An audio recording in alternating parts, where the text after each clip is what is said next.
My name is Jordan Redfield Wade. By day, I'm a philanthropist and private investigator, but by night, I protect the people of New York City in a different way.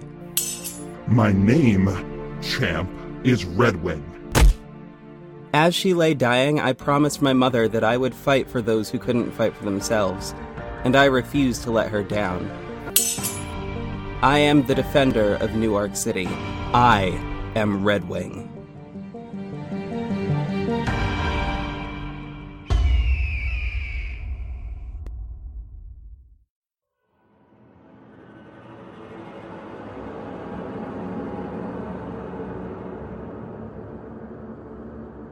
Everyone was suited up in the agency office. We were going over strategies. The evacuation order had gone through, and most residents had left the city for the next 12 hours or so. Buses and commuter trains had been filled past capacity to take people to the nearby locations just outside the city limits. I had managed to use members of the auxiliary police force as well as some lower-level officers as contact points for communicating when it was safe to return to the city. Upon examination, there had not been just one train car loaded with explosives beneath the city. There had been 4, placed at various intervals along the old Green Line. They were set to a timer that was set to go off for the very moment that I had predicted before. There was enough C4 to level Revenant Heights and College Center, as well as collapse the subway system, destabilizing the rest of the city. As with any evacuation, there were some holdouts, as well as people who didn't get the memo or just didn't trust authorities, etc. Dean was coordinating the police efforts to get through to them.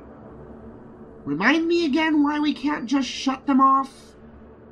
I can't do that. They're on a timer, but they have a failsafe. But if I digitally tamper with them in any way from afar, they'll blow hours earlier than they're scheduled. So we need to get them to move from where they currently are right now to a centralized location before they can be neutralized? Yeah, if the bomb squad could get to them all at once, that'd probably help. Move them. Wait, that's something I can do. I think if I move them all to the end of the line, there'll be enough docking ports. These are 2 segmented heavy rail trains, which means they'll need 2 open lanes. Jo's eyes glowed white as she communicated with the train systems. Perfect. Keiran, Marilyn, check in with Dean on the last sweep of the city. Use heat vision if you need to. Just go up and down the major stretches. Report back if you see anyone. Marilyn, how's it going on tracking the mayor? His last call was made in Rev Heights about 45 minutes ago to an unknown line. He had a lot of communications with that line recently. I'll bet you anything that's Cassandra Payne. Alright, you two. Get going. Report back to us if you see anything. Keiran slid his helmet on and dashed outside, followed by Marilyn, who was checking with Dean about any other holdouts. Keiran would take his motorcycle, and Marilyn would take the black and pink motorcycle that we'd found in the Corvus room. I looked to Scarlett, who looked as though she was trying to hide very raw nerves. She was attaching various pouches to the inside of her suit. She was loading them with strange items like folded yellow paper birds and tiny paper red stars. Do you think you can take her on if we run into her? She's the most powerful enchantress in the country, according to my dad. Well, he hadn't exactly met me, had he? I will do what I can. I'm prepared, I think. Just keep an eye on me if it comes to that, because things might get weird. Sure thing, Scarlett. I raised an eyebrow, but I nodded with her request. Jordan? Yeah, Jo? The train finishes about in the front yard of the RW estate. What?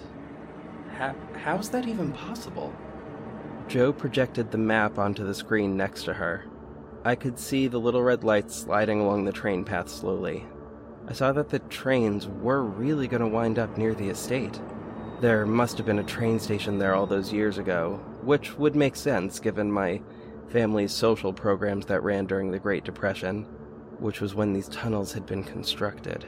I really hoped that we could stop this one. The office phone rang. I raised an eyebrow at the phone, but I picked it up. Young Mr. Wade, I presume. My blood ran cold. This was exactly who I expected it would be. Mr. Fields, how nice of you to call. Indeed, indeed. What a nice day we're having, aren't we? The weather was good, but the city's kind of quiet right now, or haven't you noticed?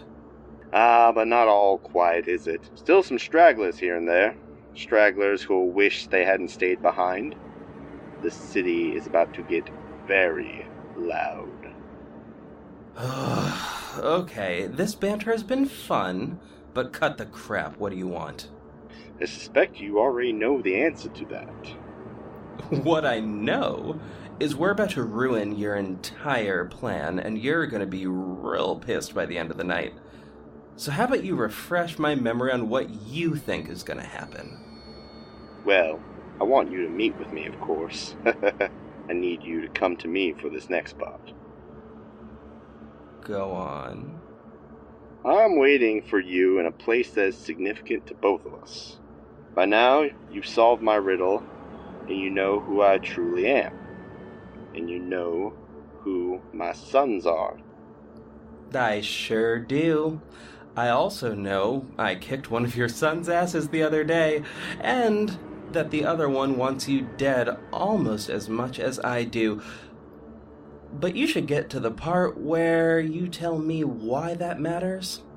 It matters because by the end of the night, they will be the ones running this city truly.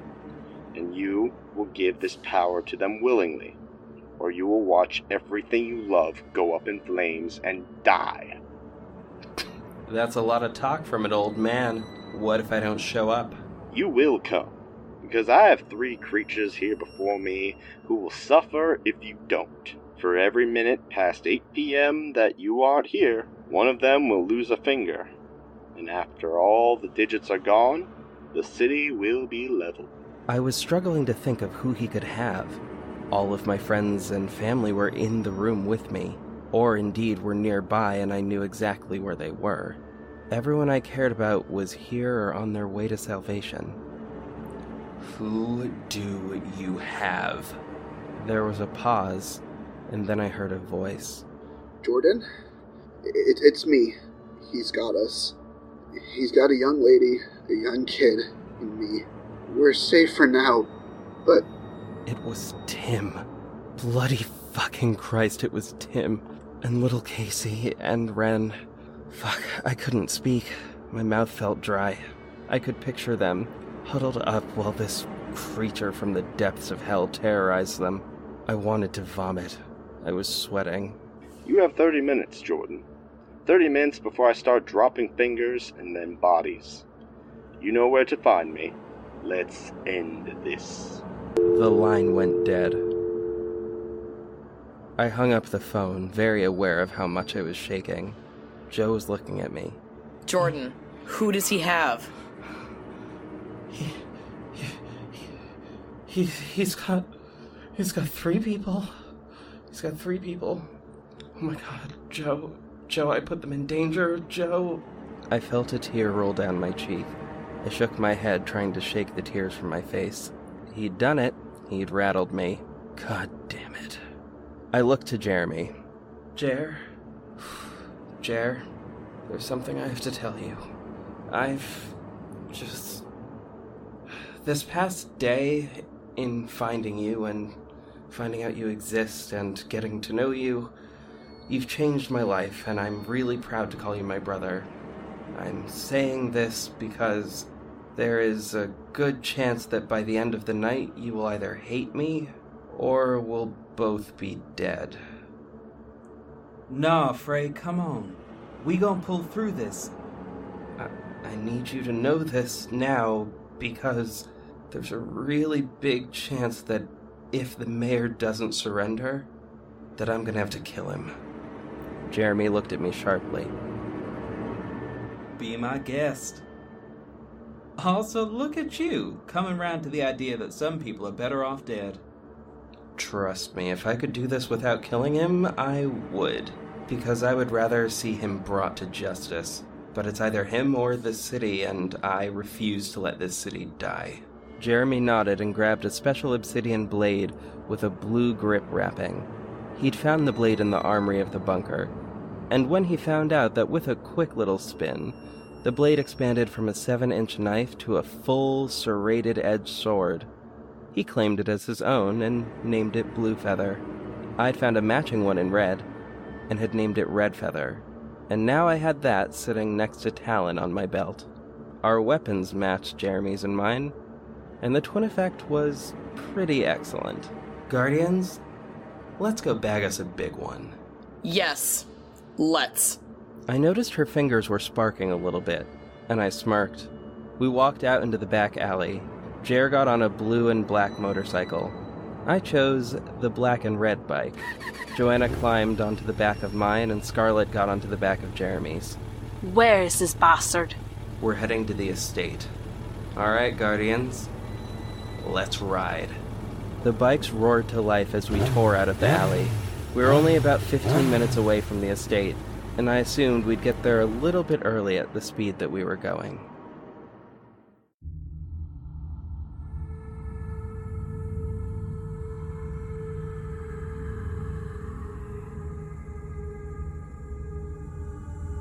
There was something pretty damn magical and eerie driving through an abandoned city. Only hours before, it had been so loud, so bustling with life, that it was almost impossible to hear yourself think. Now there was an awful silence. The words of Thomas Wade ran through my mind, and I shuddered thinking about them. Keiran Salas, a city without light. I shook that thought from my head and focused on the task at hand. We made pretty good time, but about 3 blocks from the estate, we ran into a snag. And by a snag, I mean we ran into an army. These were not human soldiers. They were made of broken brick and cement and concrete, given animation by some kind of enchanted slips on their forehead. We screeched to a stop and looked on at the army. There were about 60 of them. A tall one of them moved forward and spoke. Did you really think we'd let you just drive up? You're dumber than you look, Jordan. Enchantress Cassandra Payne. I felt Joe cringe. I could practically feel the heat coming off of her. Via the special lenses that Joe had added to my mask, Joe showed me that there was only 1 train left to reach the station, and she showed me the timer for exactly how long we had to get there, and we didn't have much time. Joe, hang back and keep an eye on the trains. Tell the bomb squad to get down there. And tell Dean to prepare for Plan B. Already onto Plan B? Not quite, but we've already hit a snag. I got off my bike and pulled Talon and Red Feather off of my belt. Let us pass, witch bitch. I heard malicious laughter from above and saw the Enchantress hovering above us. In place of her eyes were dark, swirling shadows. My word, you know, you look so much like your father. What a pity. I never liked him. I guess you'll receive the wrath I never could unleash on him. Wow. You are so extra. What a pity for you that we don't have any time for this. Why are you even here? Oh, the partnership Edward and I have, of course. Well, he has power, and power is so much prettier than weakness. She turned her back, still hovering at around 6 feet off the ground. My urban golems, kill them. The beastly stone monsters began to advance on us. I launched Talon to wrap around her ankle. It took Cassandra by surprise. I pulled her down towards the ground, hard. As she hit the sidewalk, she let out a little grunt and propped herself up on her elbows, glaring at me before beginning to stand back up. Cardinal, Whitehawk, take the Enchantress down. Blackbird and I will take care of the golems. As you wish. But if you don't mind, I'd like to take that big one there. Scarlett opened one of her little satchels and pulled out the tiny red paper stars. She took a deep breath and blew on the stars. The wind picked up and blew the stars toward the biggest golem. One landed in between the cracks in the brick and concrete that the golem's chest was made from. and the other attached itself to the strip of paper on the golem's face. She pointed a finger at the golem and uttered the magic word. Pleska. In an instant, the tall golem exploded. Whoa, that was pretty fire. The rest of the army was still advancing. Scarlett spoke to the team in our minds. You guys, aim for the talismans on their heads. They will fall back into the clay they came from without them. I will take care of this enchantress. Scarlett pulled out 3 paper birds. Teal. She blew on the birds. Birds stood up on their own and took flight. One of them landed on the ground near a group of golems, and as it touched down, a lightning bolt struck that exact spot. There was a shower of debris and several golems were taken out. The other birds got very close to Cassandra, who had just at that point stood up. She held out her hand and the papers disintegrated into ash before reaching her, falling smoldering to the ground. Cassandra began to approach Scarlett. Really? You thought it would be that easy, little witch? This is how a real witch calls down lightning. Zoskara! Lightning shot from her fingertips straight for Scarlett, but Jeremy shielded her just quickly enough. That gave Scarlett enough time to whisper to some more red stars that she threw at Cassandra, but Cassandra blew at the stars, and the stars froze in midair. The stars popped, but there was no damage done. While Cardinal and the Enchantress fought, I used Talon like a whip to strike the talismans off of the faces of the golem. While I did this, I was jumping and slicing at nearby golems with Red Feather, spinning around like a top in midair. I managed to get about 15 of them over the course of a minute. Blackbird was doing the exact same thing, and cheering as he did so. We were much faster than they were. In under 2 minutes, all of the urban golems were down. When the last one fell, Blackbird and I high-fived. Cassandra tried to slap Scarlett. Scarlett caught her hand and delivered a quick rabbit punch to her nose. Cassandra gasped, but grabbed at Scarlett's wrist. Cassandra's hand began to glow bright, fiery red, burning Scarlett's hand. Scarlett squealed and let go.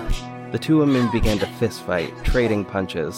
Scarlett was doing fine and seeming to hold her own, landing a hard punch to Cassandra's left cheek, but then was backhanded hard in response and fell to the ground on her back. Cassandra dove at Scarlett. I heard Johanna growl, and I realized that Cassandra was about to have a whole lot more to deal with than just Scarlett. Sparks were arcing from Johanna's fingertips. Hey! Cassandra whipped around just in time for Joe's sparking fist to connect with the center of her face, temporarily electrocuting her and stunning her. Don't touch my fucking girlfriend! In that brief, stunned moment, Scarlett removed the bracelet that she'd always worn on her wrist. As soon as the bracelet was off, her eyes turned black, and her face contorted into a wicked smile. A weird laughing screech seemed to fill my head. It was so high-pitched, and I closed my eyes against the sound. It hurt so much.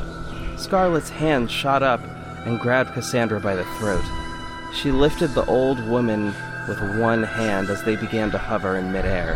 At that moment, all the street lights suddenly went out, and all we could hear was a rush of sound, a thud against the wall, and a metallic, bending sound. The street lamps came back on, and the screeching stopped, just as Scarlett put the bracelet back on her hand. Cassandra was crumpled against the brick wall, bound in place by metal poles that were wrapped around her wrist and ankles. I checked Cassandra's pulse. She wasn't dead, she was just unconscious, which was all that we needed. Scarlett was shaking. Are you alright, Scarlett? I'll be fine. We need to go. Let's just go. For what it's worth, you did great. Thank you. We hopped back onto the bikes.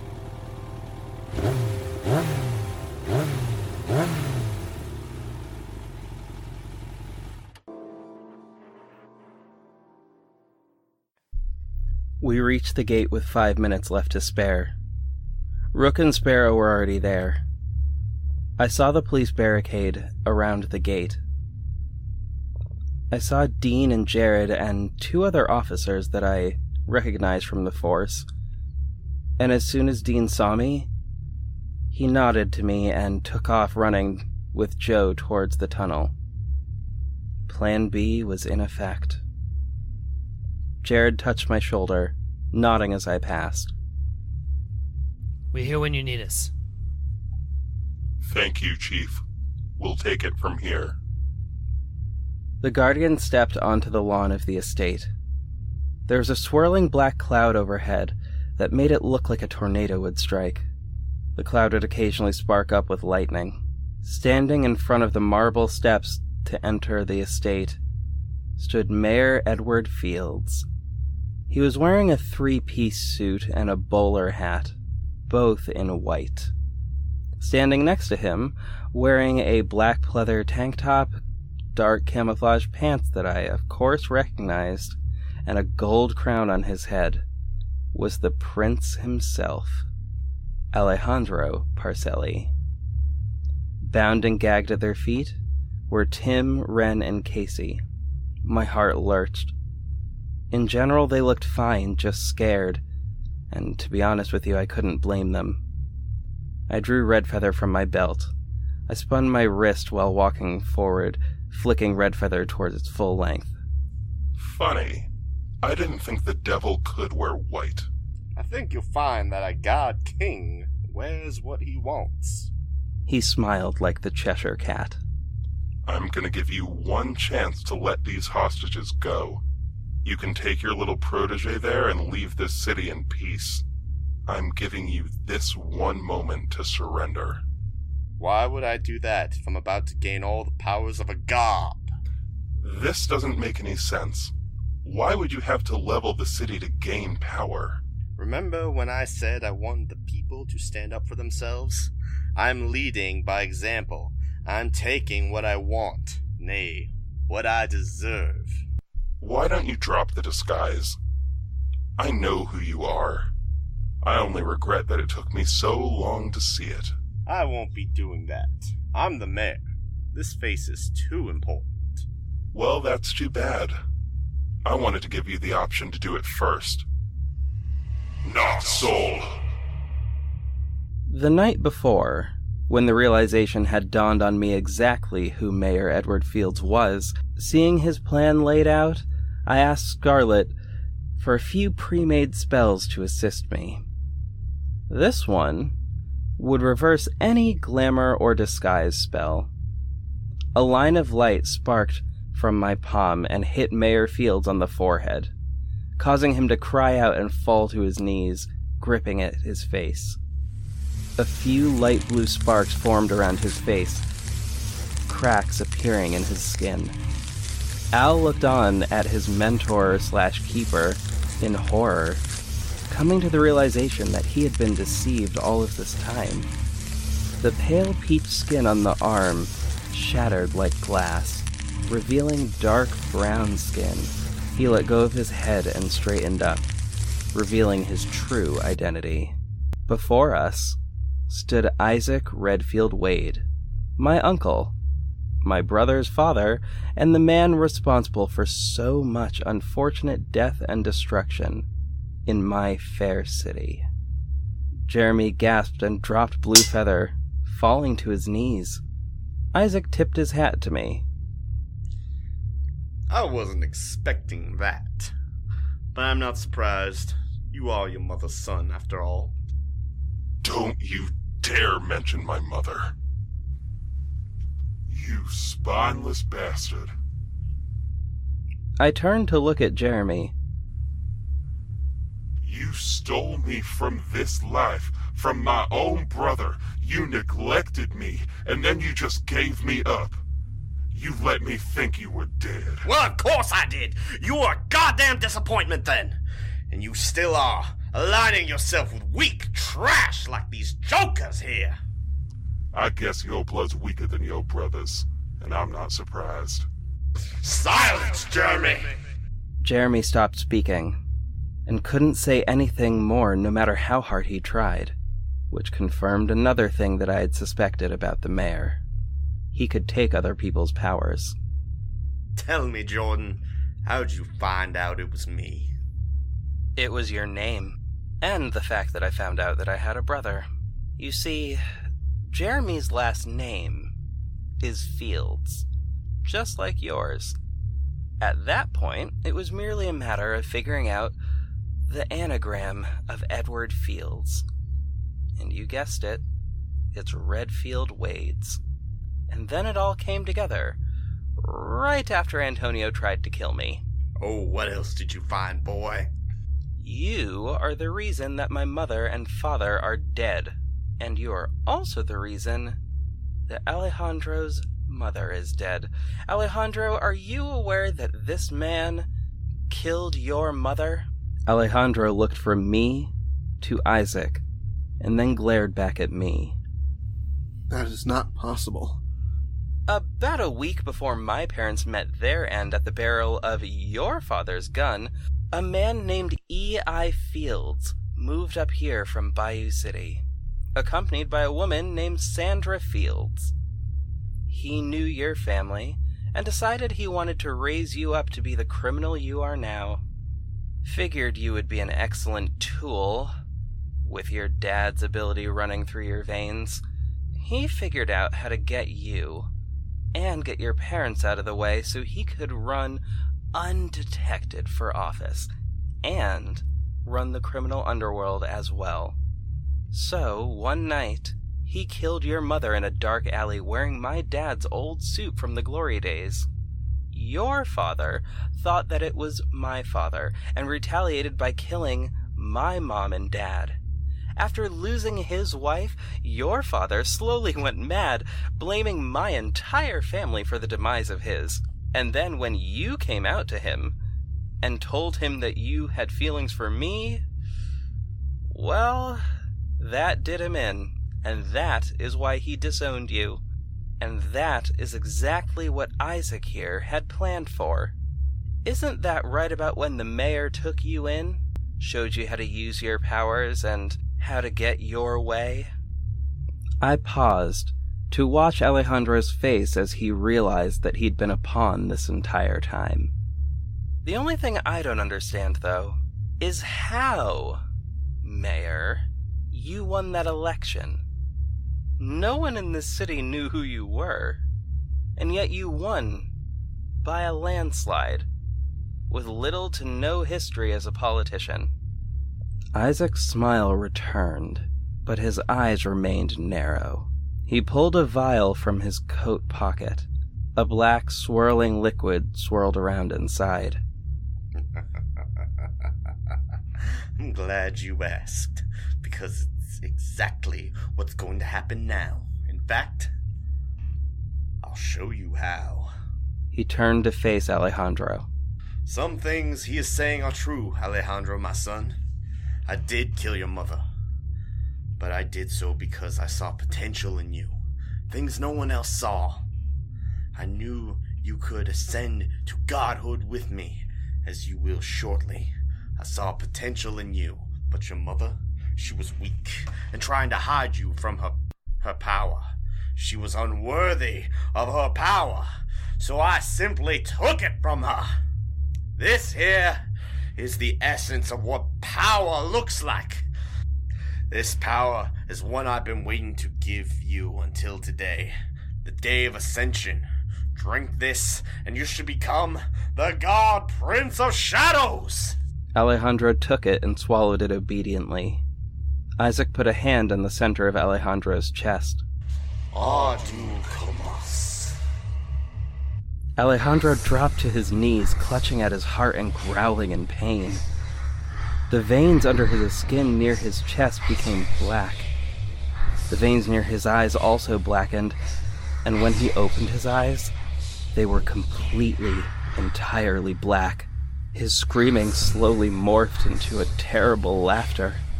It took a moment for me to realize that he'd also started levitating. Holy shit. My god, I know that spell, but that kind of magic is forbidden. I can feel it. The darkness, it's running through my blood. And god damn does it feel good. He laughed again and held his hand up at his side. His hand seemed to catch on fire with a purple-black flame, except no light came from it. It was indeed the opposite of light. It was pure shadow. He pointed that hand at one of the police cars that made up the barricade. A ray of purple-black shadows shot out towards the car, which promptly exploded. None of the cops were hurt, because they had dodged just in time. Wow. So you stole someone else's power, huh? And now you've given it to him. Clever. Yes, you can, in fact, take someone's powers with a spell. And that is precisely what I'll do, Jordan. As for you, Jeremy, you won't have a choice in the matter. You will stand by my side, and you will never harm me. I watched as Jeremy's eyes glazed over. Jeremy went over to stand next to Isaac. Now, Jordan, you will give me your powers. In exchange for that, I will let you live, and I will let these creatures go. He gestured to Ren, Tim, and Casey. And if I refuse? Isaac grabbed Tim by the throat, strangling him slowly. Simple, really. I will kill him, and then the children, and then all of your friends, and then you. Fine. Just stop. Leave them alone. Let the others go first. Then I'll give you what you want. Isaac nodded, dropping Tim to the ground. Rook, Cardinal, take these hostages to safety, please. But Jordan... Take them to safety, please. The women obliged, leading the 3 hostages away from the scene. I was dejected. Option A was a total bust, and I was probably going to die, even if Plan B did work. Once you give me your power, I will complete the ritual. The sacrifices will be made. I will become the master of the gate, and the world will bow before me. I will be all-powerful. What? What ritual? Do you not understand where we are, Jordan? We are standing on top of the most powerful magical hotspot in the world. Raw power exists beneath the ground. The way you make yourself master of that power is to prove that you have a claim to the gate. Offer a sacrifice and absorb it into yourself. And that is what I will be doing. Very simple, really.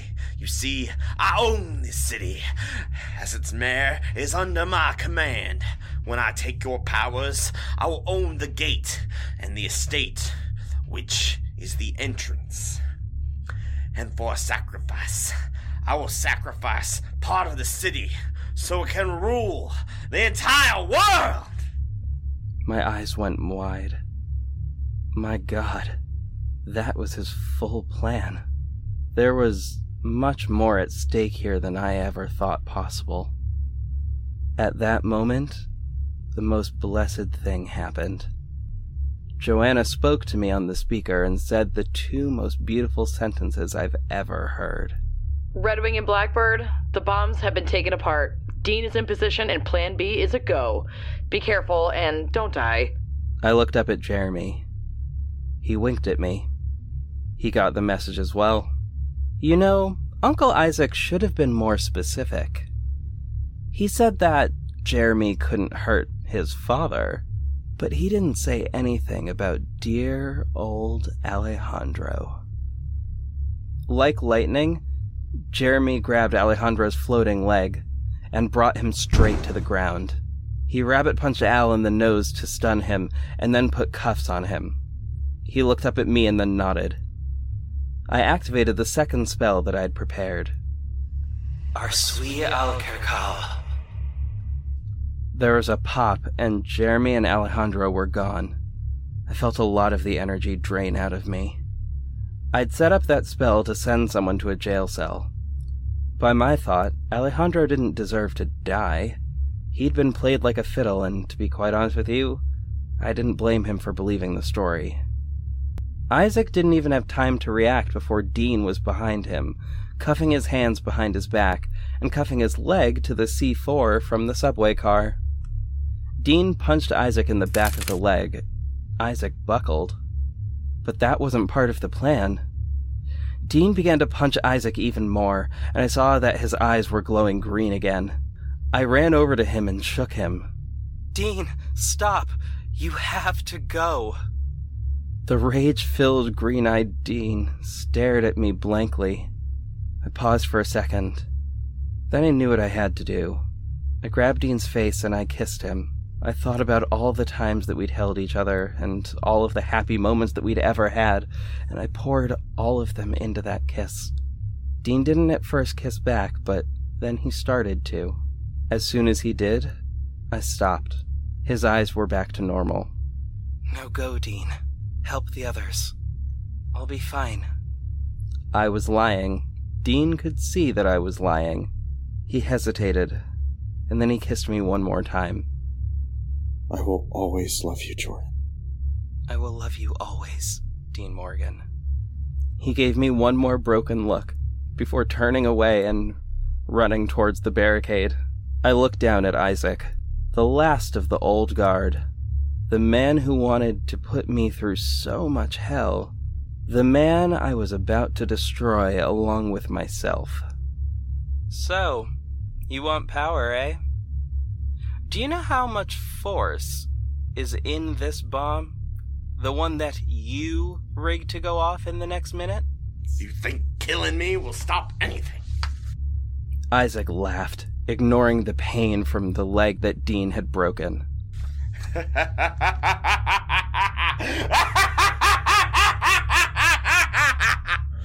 You will stop nothing. This is not over. That blast the other day, someone has already started another war. There will be more people coming into the power of the gods. More people than you could dream of. Your team will lose. You stopped me, fine. You killed the old god, while killing yourself in the process. But this will never stop, and you will always know in your heart of hearts that people you serve and try to protect do not deserve you. What you have running through your veins is the powerful blood of a new race of gods and kings, with the power to create and destroy. And someday, you will give in to that darkness. I took a few steps back. I threw a force field around Isaac, bracing myself. I tried to send down the charging roots through my feet into the ground to absorb whatever energy I could in the last 15 seconds that I had. I glared down at Isaac Redfield Wade. "Goodbye, Uncle Isaac. Enjoy your stay in hell." 5, 4, 3, 2, 1. For a minute, everything went eerily silent. And then it happened. The bomb exploded, instantly vaporizing Isaac. I used the force field to hold the blast in. It was the most intense pain that I'd ever felt in my life. I felt as though my body was burning itself from the inside out. I coughed and I tried to scream, but all I felt was flame tearing through my body. I looked at my arm and saw lacerations appearing all up and down my arm as though someone were slashing me with 1,000 knives. The explosion was still rippling and pushing against the force field. I pushed back harder, feeling the fire reaching up towards my brain. The darkness at the edge of my vision quickly came inward. Before, I had to let go and let the rest of the force out. That force struck me like that truck almost had when I was 13 years old.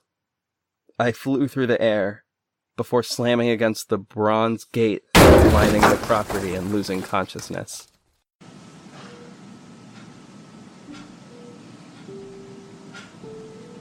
When I came to, there was an IV in my arm, and the steady beeping of a heart monitor. Hospital. I was in a hospital.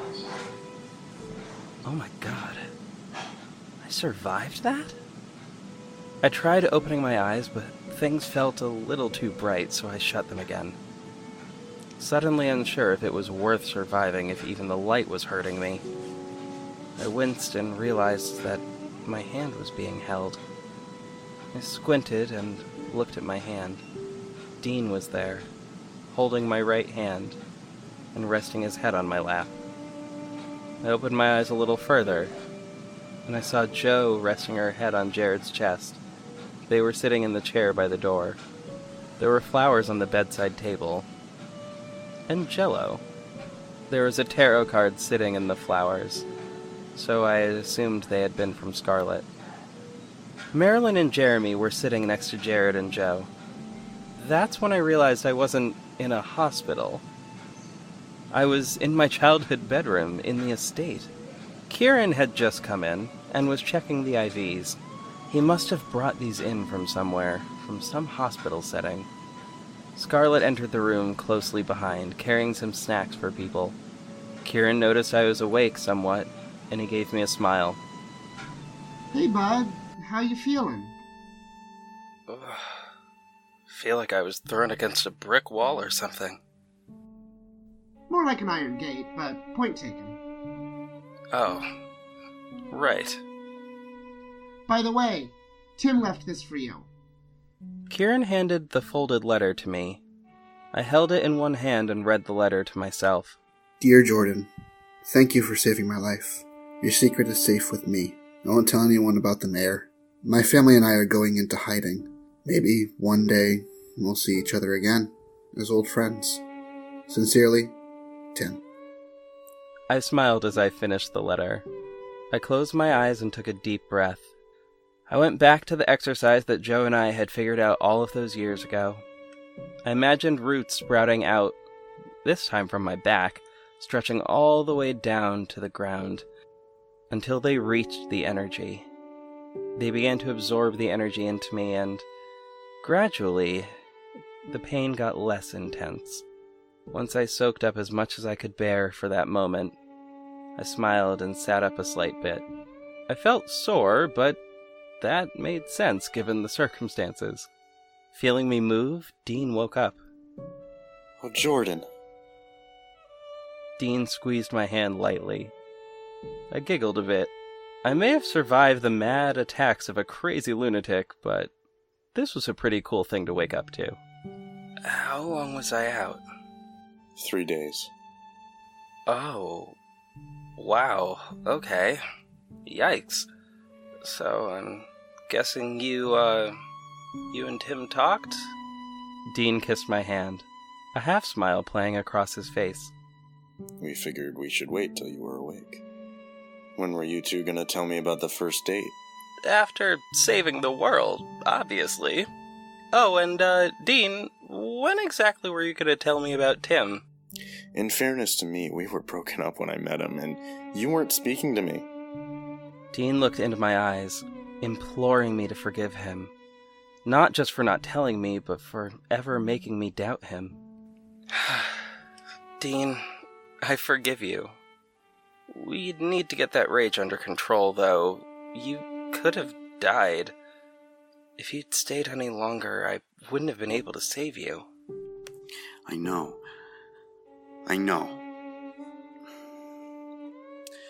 The truth is, Jordan, I thought you were going to die.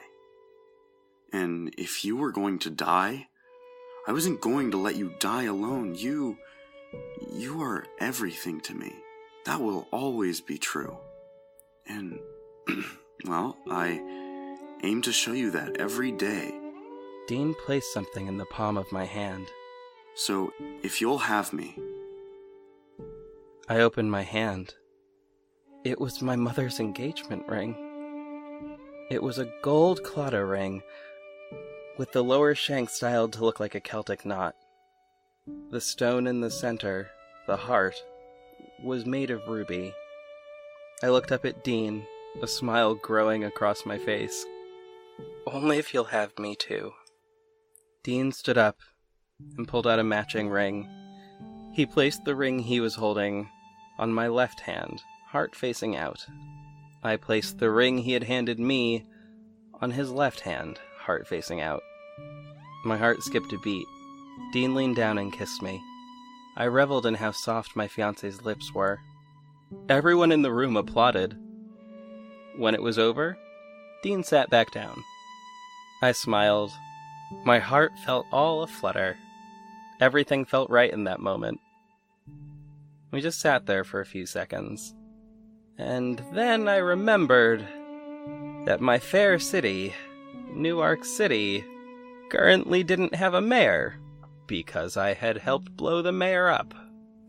Okay, how's the city holding? Dean paused, looking toward Keiran to figure out how to word what he wanted to say. Faith Flaherty is the interim mayor. Cassandra got out and is in the wind, and Alejandro was stripped of Silvertongue and the Pheromone one before he escaped from the jail. The mayor is not currently listed as deceased, but we don't have a body to bury for him, even though I know what happened to him. He also technically never existed since it was a made-up identity with no ties to anything real. There's going to be an election soon. Currently, Faith is doing everything she can to smear RedWing and the Guardians in the press. The blogs and some of the networks are blaming RedWing for the recent dangers and the damage done to the areas around the city. She's giving a speech in a few hours. I'm sure it's going to be positive. Well, if that's the game she wants to play. Jeremy and Marilyn woke up. How are you doing, Jer? I'm fine, Frey. Honestly, I'm good. I feel free. Better than I have in a long time. We really did it, didn't we? That's what us Redfield Wades do, ain't it? I think I'm finally gonna change my name back to what it should have been this whole time. I looked over at Jared. Jared didn't say anything, just smiled and nodded with pride. Johanna gave me a big hug, until I reminded her that I was feeling quite breakable at that moment. Scarlett planted a kiss on my forehead and gave me a wink. Jeremy gave me a big hug, and so did Marilyn. Jeremy smiled, but his look went a little bit somber. Jordan? Yeah, Jer? I can't stay up here. Not yet. I'll be back, but I have to get back to my job in Bayou City. Something has happened down there, and they need us down there. Jeremy looked at Marilyn, who nodded. We'll be back, don't worry. It may be a little while, though. I understand. Do what you have to do. Just don't forget to come back, okay? And if your team ever needs to borrow any of my team, don't hesitate to ask. Can't get rid of me that easily, mon frere. Wouldn't even try, bro. Wouldn't even try. I looked at the faces of everyone in the room. These people, this family. I may not have my mother or father here anymore, but this right here, this was the family that I had.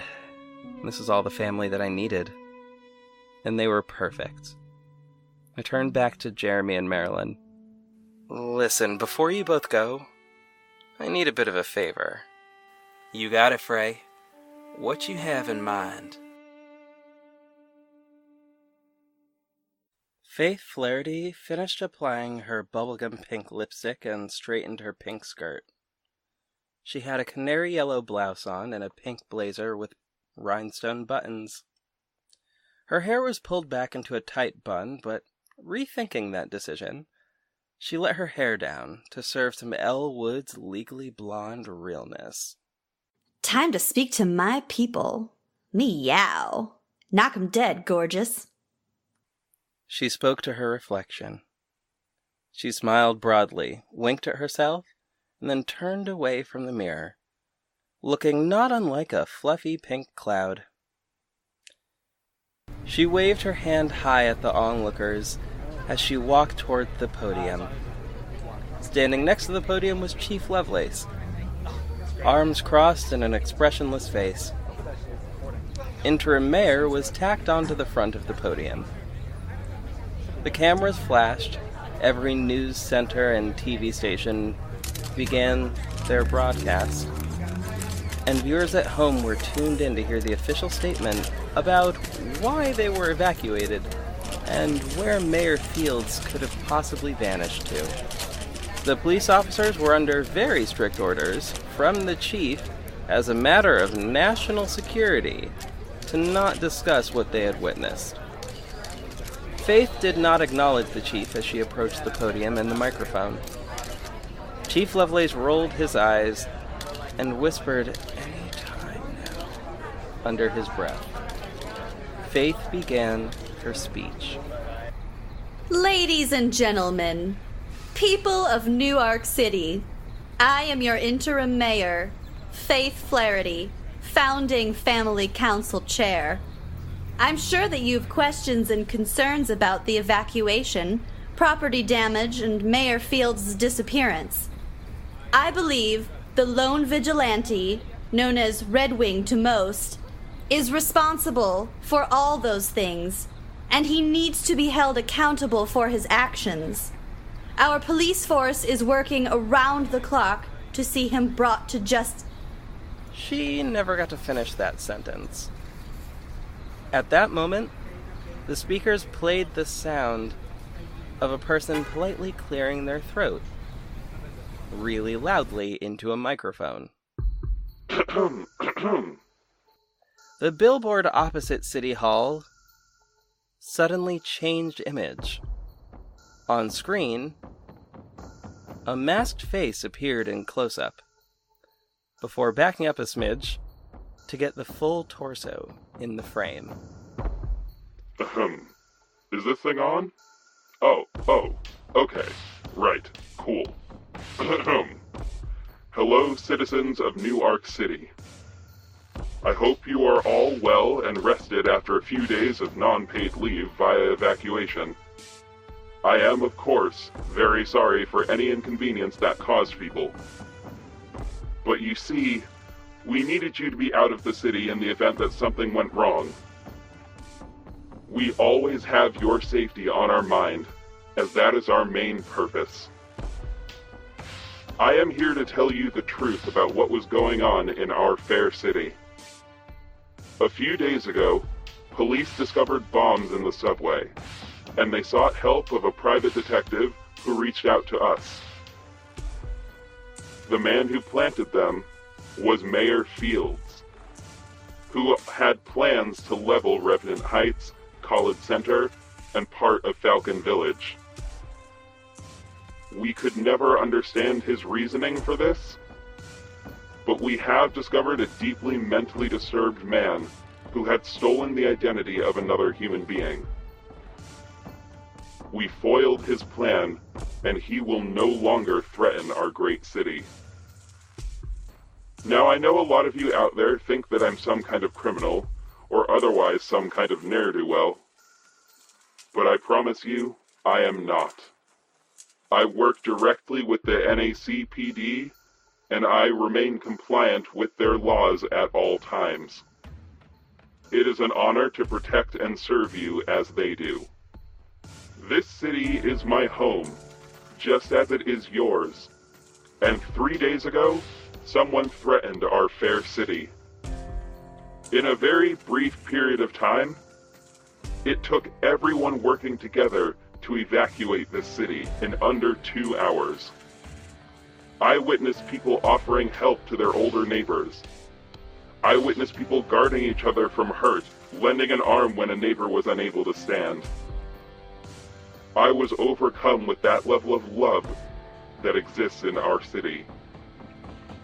Newark City is a beautiful place because of all of you, because of every person in this city.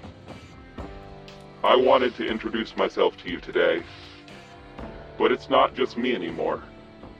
Can you scooch back a little bit? The camera person, Kit Mojito Carboni, obliged, revealing RedWing, Whitehawk, Blackbird, Cardinal, Sparrow, Rook, and Warbird in full costume. My name is RedWing, and I swear to protect this city until my dying day. If you are in danger, know that my team will be there, and we will help you, and we will save you. This is my family, and we are all here to help. We promise to shield those who cannot shield themselves. We promise to protect those who cannot protect themselves. We promise to lift the people of this city up. We are a family. We are protectors. We are defenders. We are the guardians of New Ark City. And New Ark City is the city of champions.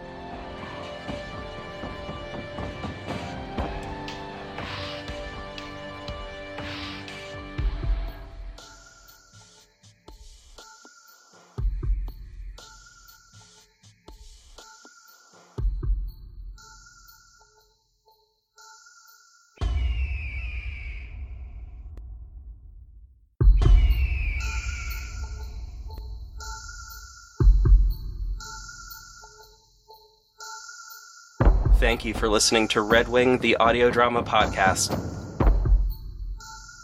RedWing is written, directed, and produced by J.V. Hampton Van Sant. That's me. The cast of RedWing includes J.V. Hampton Van Sant, Amanda Jacobson, Chris Green, Dane Shiner, Simon Weeks, Christine Osimo, Skylar Paring, John Buckley, Brittany Nicholson, Lucy Fitzgerald, Kenyon Lang, Katie Hearn Church, Nathan Foster, Atticus Jackson, Rhett Hall, and Kiara Jeter as Birdkeeper. RedWing's official musician extraordinaire is Nico from We Talk of Dreams. Additional music from Kevin MacLeod. The RedWing logo is designed by J.V. Hampton Van Sant, and official character art is from the fantastic Click Art Studios. We would like to thank the following shows for being inspirations and/or being involved in the podcast itself: Wine and Crime, Crime and Color, Queen's Podcast, Brain Trust Brothers Podcast, Gravity Beard, the No Sleep Podcast, Conjuria, The Cryptid Keeper, Deliberations, Getting Off Podcast, Spirits Podcast, the entire family at Blazing Caribou Studios, and everyone in the #AudioDramaSunday family. If you would like to support the show, buy official RedWing merchandise, or if you just want to stay in touch, all of our links are in the show notes and on our website, redwingpodcast.com. Be well, stay safe, and fly high, heroes.